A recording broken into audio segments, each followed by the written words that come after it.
Hello everyone, my name is Katrina Loughran and the quality improvement journey that I am still on is on the management of missed insulin calls within district nursing. I have just completed the Regional Quality Improvement Programme and will now give an insight into my quality improvement journey. This quote represents the future nurse, future midwife journey ahead. It reads, "One's destination is never a place, but rather a new way of looking at things." If we are to sustain our NHS, we need to look at things differently, and QI methods will help to achieve this. The rationale behind my project was due to the increasing numbers of adults living with diabetes. Increasing numbers of diabetic patients correlates with the increase in referrals to district nursing core services for the administration of insulin. This has resulted in unacceptable numbers of missed insulin calls. So why is this important? There were concerns raised about the increasing numbers of missed insulin calls and patient safety. The table shows the numbers pulled from Daytex data for each team within our trust for 1 year. So the aim of my project was to reduce the number of missed calls due to no referral being made to district nursing on discharge from hospital by 100% within 1 year in Dungannon Integrated Care Team. So where did we start? Process mapping was completed to identify the reasons for missed calls using a fishbone diagram. Fishbone diagrams show the causes of a specific event or problem. For example, under people it may have been human error, or under technology it could have been due to the staff diaries not printing out the full list of calls.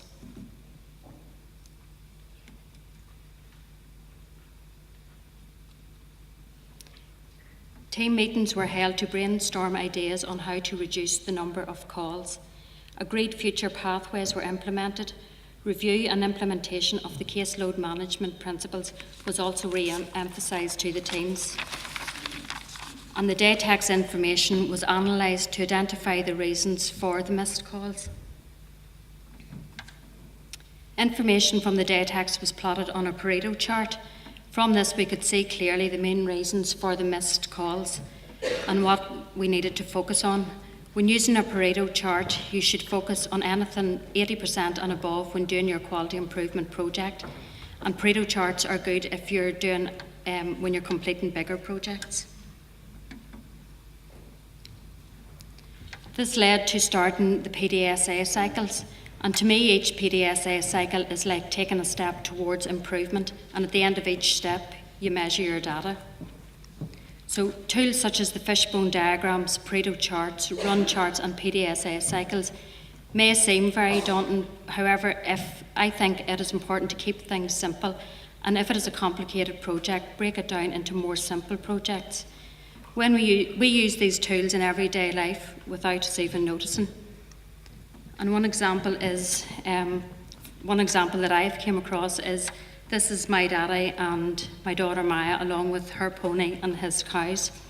So one of Maya's jobs was to make sure that the cows in the field beside our house had fresh water daily. So without her actually knowing, she was doing PDSA cycles. So PDSA cycle is when you plan something, you do it, you study it and you act it. So her cycle one was to carry 1 bucket at a time over to the field. She did it, and when she was studying it, she measured the length of time it took her, the effort and the amount of water that she spilled. So to act on it, she had to plan the next cycle because that didn't really work out for her. So she carried 2 buckets at a time. So she went round the cycle again, still didn't work very well.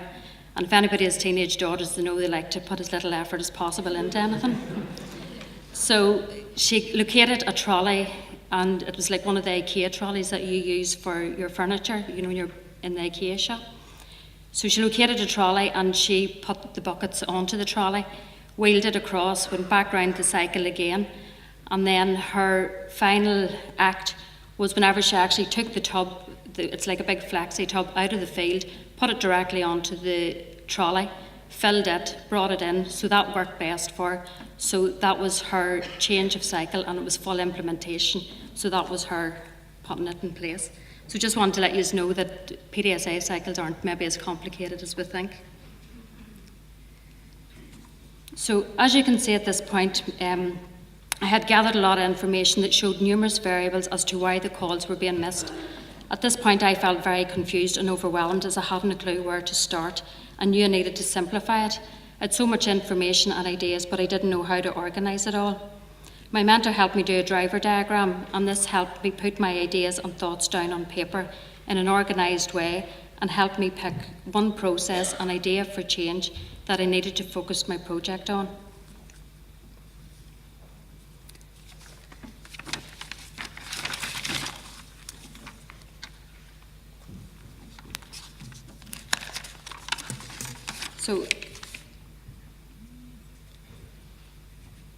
The outcome measures then.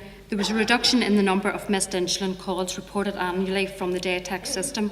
Following cycle 2, there was actually an increased number of incidents reported on DATECs, and this was due to a raised awareness of the importance of accurate reporting, and at this stage, staff weren't afraid to report on DATECs. Due to ongoing work on this project, it will be some time before the true outcomes can be measured. As the initial data gathered was per annum, it will be April 2019 when it can be compared like for like. So what has it achieved to date? Hospital discharges are more streamlined. This includes an education plan within the diabetic pathway on NIECR. Interface between hospital and community has improved. There is a raised awareness about the importance of accurate reporting of incidents and the need to reduce missed insulin calls. Staff have reported feeling more supported to report incidents. A patient information leaflet is being developed and service users have been involved in this. They have reported feeling more involved in their care and empowered to self-manage. This colourful A5 one-page booklet will replace a very lengthy, wordy document that patients and families found difficult to read and understand. The document is currently being printed in 4 different languages and with a yellow background to help the visually impaired. A pilot on mobile working and staff diaries on PARS is currently taking place in the Dungannon team. This is being completed by IT, district nursing staff and a project manager. This will provide a physical barrier and a non-responder alert system to help reduce the risk of missed insulin calls.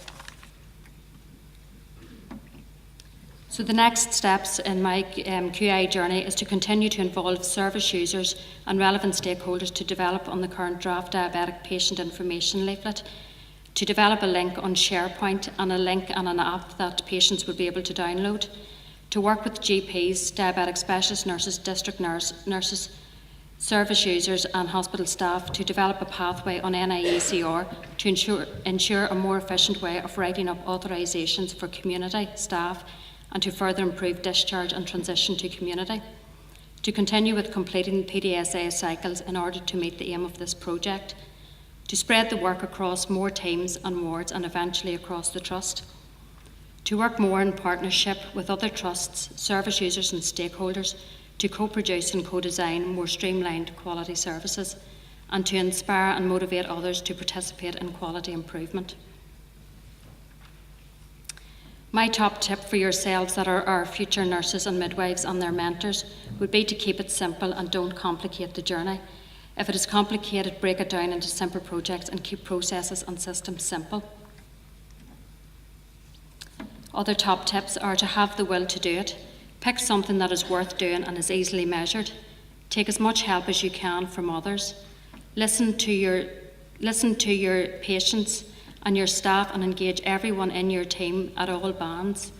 If it is a problem that affects them, they are more likely to work with you to solve it. Get interfacing with your team and other teams and encourage them to bring forward some of your ideas for change and encourage them to do QI courses. If changing a system, design it that it is difficult to do the wrong thing, for example, putting in a physical barrier. Keep it simple. PDSAs are the most simple to use. And as discussed earlier in the example with Maya giving water to the cows, we are doing it all the time in everyday life to ensure quality improvement is done with as little effort as possible and as much efficiency as possible. The driver diagram is brilliant for unravelling your ideas or to help identify one for you to focus on. You should use your diagrams and your data to bring to meetings to influence others. Prior to doing this QI project, it was implied that staff would be disciplined if another insulin call was missed. However, when I produced the data and Pareto chart, it was clear that some of the reasons for missing the calls were out of the district nurse's control. So I think W.E. Deming is very accurate when he said, "In God we trust, all others bring data." Our future nurses and future midwives have so much to learn, but someday everything will make perfect sense. So laugh at the confusion, smile through the tears, and keep reminding yourself that everything happens for a reason. The journey through quality improvement and change hasn't and won't always be easy, but it is something that needs to be embraced in order for us and our future nurses and midwives to transform our services as described within Delivering Together 2026. In order to do this and to sustain our NHS, we need to think differently, and if we and our future nurses and midwives take the time to learn and use QI tools and methods, it will help achieve this.